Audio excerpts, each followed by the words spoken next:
नमस्कार शेतकरी मित्रांनो, मी राहुल ठोंबरे आज तुम्हाला मका लागवड संदर्भात माहिती देणार आहे। आपण जर चिनी पद्धत वापरली तर नक्कीच उत्पन्न त्याचं चांगलं वाढतं। तर ही बघा, ही मका चिनी पद्धतीनं आपल्या शेतकऱ्यांना दाखवण्यासाठी केलेली आहे। तर मी तुम्हाला पारंपरिक पद्धत आणि जी चिनी पद्धत आहे यातील फरक सांगणार आहे।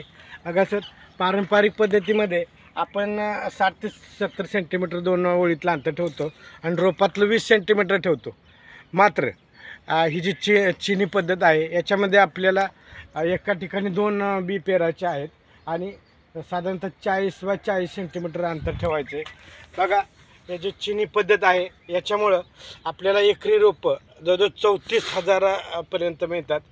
म्हणजे एक कणसाला दाणे वजन जे आहे ते 150 ग्रॅम, म्हणजे एकरी उत्पन्न आपलं 50 ते 51 क्विंटल ह्या चिनी पद्धतीने मिळतं। मात्र आपला शेतकरी जो पारंपरिक पद्धतीने मका लागवड करतो त्याचं उत्पन्न फक्त 20 ते 25 क्विंटल एकरी आहे। मात्र तुम्ही सर्व शेतकऱ्यांनी ही चिनी पद्धत वापरून एकरी 50 क्विंटल उत्पन्न वापरावं।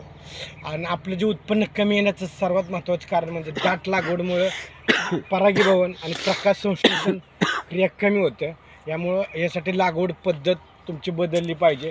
ते जोडओळ आणि एका जागी 2 बी टोकन ही अशा पद्धतीने तुम्ही एका ठिकाणी, हे बघा, हे जे 2 आहेत साधारणतः हे 2, हे एक आणि हे एक, हे जर असे 2 बिया लावल्या तर नक्कीच आपलं 50 क्विंटलपर्यंत उत्पन्न मिळेल। अशा पद्धतीने वापरा। मक्यासाठी लागणारी काही खतं आहेत, कीटकनाशक वगैरे आहे, काही आपल्याला कोराजन मारावं लागतं आळी असताना। तर एवढं फक्त नियोजन करा। ही सर्व औषधे आपल्या दुकानात आहेत। धन्यवाद।